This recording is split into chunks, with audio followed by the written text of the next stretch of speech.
Let us now look at how we will transform a three-phase waveform ABC to alpha beta coordinates, and from alpha beta coordinates to DQ coordinates, that is the DC coordinates. Now consider this three-phase waveform. Let me draw them. Now this is a three-phase waveform along the time axis: A phase, B phase, C phase, A phase, so on. So each is individually a time wave shape. Now this also can be represented in the spatial coordinates just like before. Now you can have three planes. A phase can be in one plane, let us say the horizontal plane. B phase can be at 120 degrees plane. C phase can be at another plane which is 240 degrees from the A plane. So their projections will be on the spatial coordinates, will look like this. So let us say I have three axes: A axis, B axis and C axis. They are distributed spatially 120 degrees apart, or 2 pi by 3 radians apart. Let me also draw the negative portions of the axis in a light color.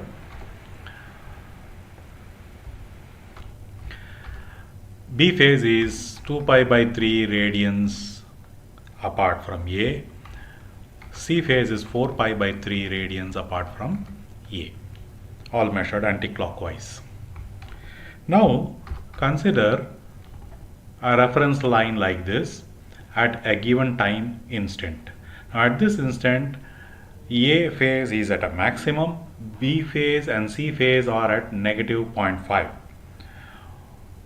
So I will put the A phase value. This is the A phase vector along the A phase line, because this is the projection along the A axis, horizontal axis, and that has a value 1. Let us say all these are sine waves of unit amplitude, so this has amplitude 1. Now the B phase and C phase both are at a meeting point here, and they are at amplitude 0.5. Now I will put, say, negative 0.5. So B phase axis is here, negative 0.5 is here, and C phase axis is here, negative C phase axis is on that side. So I will say C 0.5. Now these two contribute to the overall resultant vector. This is 60 degrees, this is 60 degrees, cos 60 is 0.5. So 0.5 into 0.5 is 1/4, 0.5 into 0.5, 1/4, 1/4 plus 1/4. So totally 0.5 gets added to 1. So you will have a total amplitude of 3 by 2, 1.5. So you will see a vector, resultant vector of 3 by 2 results if you have all unit signs. Now let's say these are the as an example, this could be phase voltage or phase currents.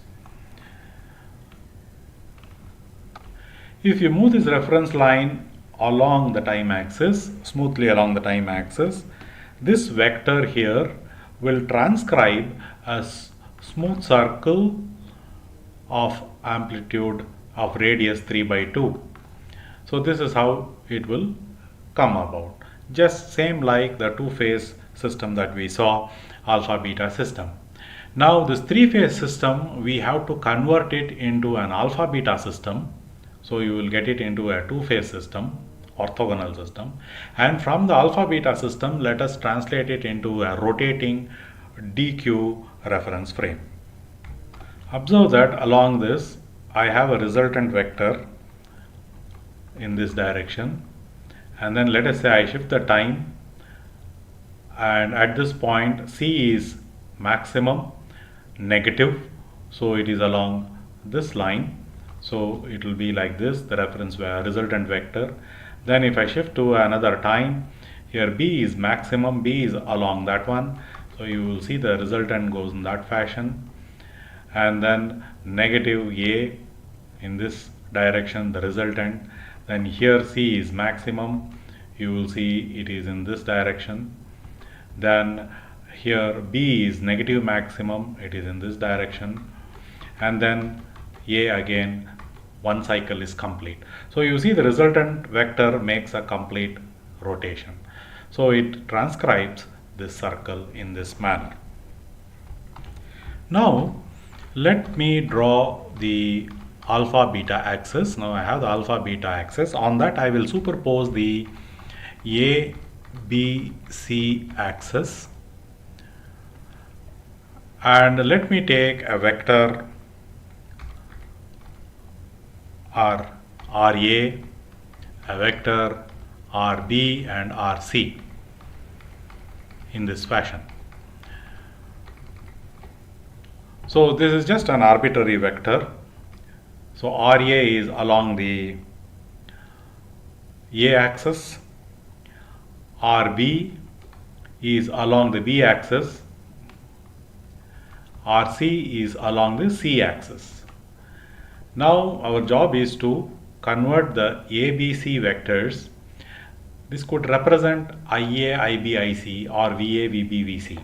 So any arbitrary ABC vectors to alpha beta coordinate system. So ABC to alpha beta transformation. Let us do this. Now the vector R, which is a composition of RA, RB, RC. RA e to the power of j0 polar coordinates. RB is referred with respect to B axis, which is at angle 2 pi by 3. RB e to the power of j2 pi by 3. And RC referred to the C axis, which is RC e to the power of j4 pi by 3. So this is the vector, resultant vector R. Now expand that, you have RA plus RB cos 2 pi by 3 plus RC cos 4 pi by 3 plus J RB sine 2 pi by 3 plus RC sine 4 pi by 3. This is the imaginary part. Now put the values for the cos and the sines. RA minus RB by 2 minus RC by 2, because cos 2 pi by 3 is minus half, cos 4 pi by 3 is minus half.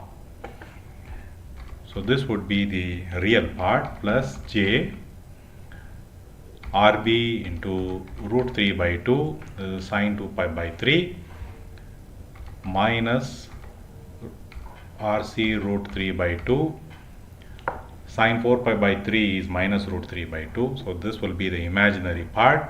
So this is of the form R alpha plus J R beta. So this will be R alpha, this will be R beta. Now let us represent this R alpha and R beta in a matrix form. So R alpha, R beta goes through a transformation matrix, which is now RA 1 minus half, this is minus half, and then for R beta there is no contribution from RA, that is 0. Contribution from RB is root 3 by 2, contribution from RC minus root 3 by 2, and then you multiply it with this vector RA, RB, RC. So this is our transformation. So from this we see that we can get R alpha, R beta. So this is the vector R alpha beta, which is represented in the alpha beta coordinates, and the inputs are RA, RB, RC, and pass it through this transformation matrix, you will get R alpha, R beta in the alpha beta coordinate system. So this is ABC to alpha beta transformation. Now let us convert the alpha beta coordinate vector to dq. So alpha beta to dq transformation. dq is the synchronous reference frame which is rotating. Alpha beta is fixed, stationary. So let us say R dq we saw is equal to R alpha beta e to the power of minus j rho, where rho is the angle between the alpha beta coordinate and the dq coordinate system. So this is R alpha plus j R beta into cos rho minus j sin rho. So you expand that, you will see that you will get it in this fashion. Now this is RD and this is RQ. So that will be RD plus JRQ. So what is RD and RQ? I can put it in the matrix form. RD is this one. Cos rho will come in, sin rho will come in. RQ is minus sin rho and cos rho, and I can put in the input vectors, which is R alpha, R beta. So this thing has been put into this compact matrix form, and this will be the alpha beta to DQ transformation, and this is a vector, can say is in the DQ reference frame. So let us have a look at that DQ reference frame. This is the alpha and beta coordinate system. Let us take an arbitrary vector like that, and this red line is the D axis of the DQ reference frame. This is the Q axis, orthogonal, and the DQ axis is shifted from the alpha beta axis by an angle rho. If this angle rho is a varying angle, let us say it is varying at omega t, where omega represents the radiant frequency. So if it is rotating at 50 Hertz, then 2 pi 50 Hertz into t will be this angle, and this angle will be rotating, increasing at the 50 Hertz rate, and this DQ coordinate system is rotating. If this vector is representing current or voltage, again rotating at 50 Hertz, then this DQ reference frame will be synchronized with the voltage or current vector, and any projections onto the DQ axis reference frame will be constant, fixed, and they will be DC in this DQ coordinate system. Therefore, if you place the controller circuits and controller algorithms in the DQ reference frame, all the parameters will appear DC. So if I project this vector onto the DQ reference frame, RQ and RD, this relative values of RQ or RD will always be fixed. However, if this vector is projected with respect to the fixed alpha beta axis, now with respect to the alpha beta axis, this vector is rotating, this vector is moving, and therefore alpha value and beta value will change sinusoidally if it is a sinusoidal wave shape. And as this DQ reference frame is also rotating with the green vector here, RD and RQ will be constant, and so therefore in the DQ reference frame everything will appear DC. Now this is the concept. So this is how we have converted ABC sine waves, three-phase sine waves, into alpha beta two-phase rotating sine wave quantities, and from the alpha beta we have converted it into the DQ reference frame quantities, that is the RD RQ, which are DC in nature if you are sitting in the DQ reference frame and looking at the vector. We have discussed the three-phase ABC AC signals to alpha beta AC signals, and we have also discussed transforming alpha beta, that is the two-phase AC signals, to the DQ domain DQ DC signals. Now we should also be able to transform the reverse direction, DQ to alpha beta to ABC. So we will look at the reverse transformation. So first let us see how to go about doing DQ to alpha beta, that is DC domain to two-phase AC domain. We know that a vector in the alpha beta coordinate is given by vector in the DQ coordinate system multiplied by a transformation factor e to the power of j rho, where rho is the angle between the alpha beta coordinate system and the DQ coordinate system. This can be expanded as RD plus JRQ cos rho plus J sin rho, and expanding it further, you have RD cos rho minus RQ sin rho. This will be the real part, and the imaginary part RD sin rho plus RQ cos rho. So this will represent R alpha, this will represent R beta, and you can say R alpha plus JR beta. And therefore, in the matrix form, I can write R alpha R beta as follows. And RD cos rho, so cos rho will come in minus sin rho for the second term here, and for R beta I will put in sin rho and cos rho, and the vector input vector RD RQ. So knowing RD RQ, I can get R alpha R beta using this transformation matrix. So this will provide you with a vector representation in the alpha beta coordinate system, knowing the vector representation in the DQ coordinate system. You can visualize this. Let me draw the two coordinate system, alpha beta coordinate system, like this. So the alpha and the beta, and I will also draw the DQ axis. So this is the D and the orthogonal Q. Now the DQ coordinate system is displaced from the alpha beta coordinate system by an angle rho. This rho can be a varying rho. Let us say it is varying at rho equal to omega t at 50 Hertz frequency. Now consider that I have two vectors, one RD along the D axis as shown, and another RQ along the Q axis as shown.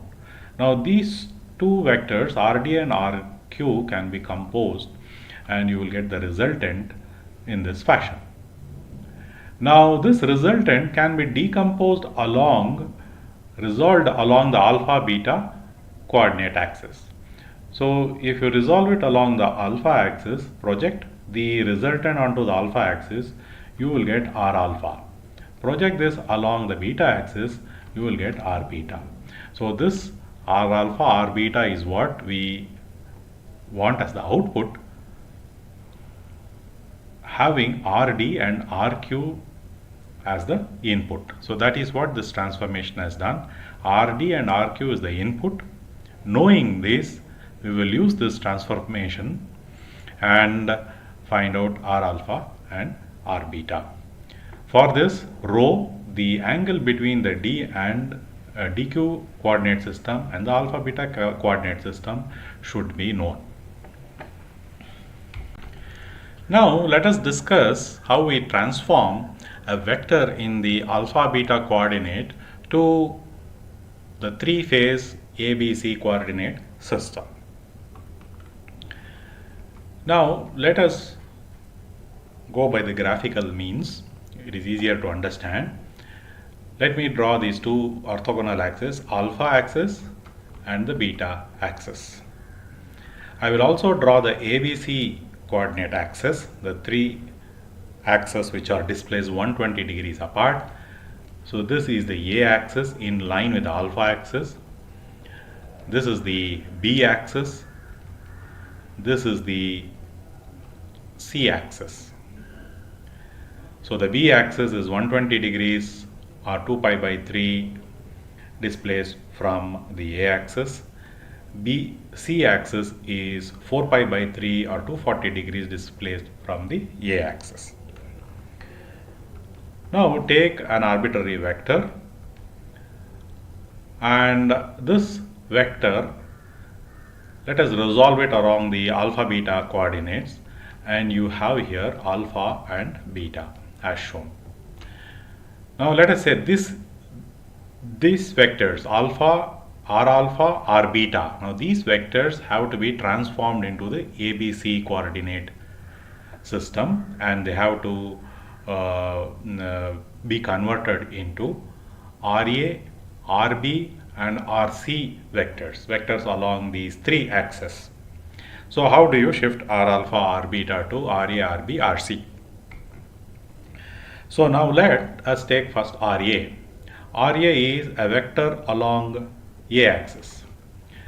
Now what are the components of R beta and R alpha that are contributing to vectors along the A axis? R alpha is contributing completely because alpha and A are aligned. The beta axis is orthogonal to the alpha axis and therefore orthogonal to the A axis. There is no component of R beta along the A axis. Therefore, it is 0. So, component of beta is 0. So, RA is equal to R alpha. Now, what is the component along the B axis, RB? Now, R alpha component along the B axis. Now, let us say you project R alpha onto the B axis. So, this will be the projected value onto the B axis. So, now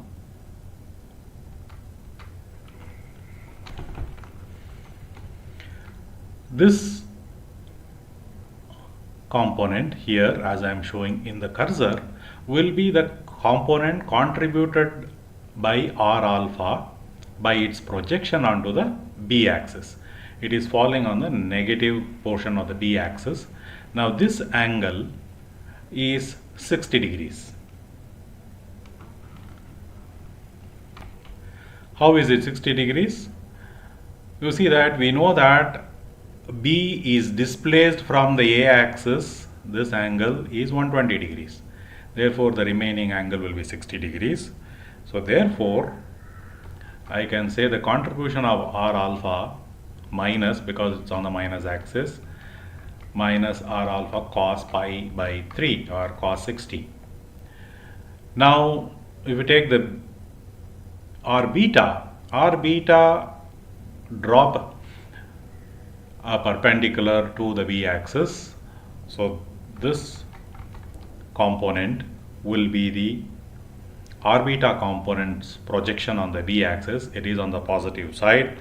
So, you can write R beta, and this angle is 30 degrees because this overall is 120 degrees, B axis from A axis.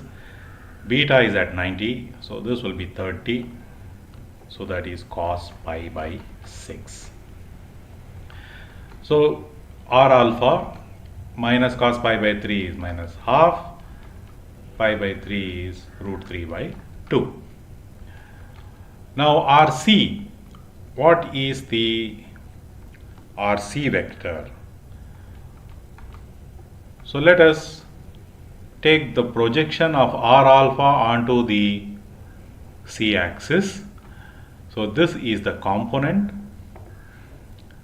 and this angle is 60 degrees. So R alpha cos pi by 3. Now this is falling on the negative part of the C axis, so therefore the minus.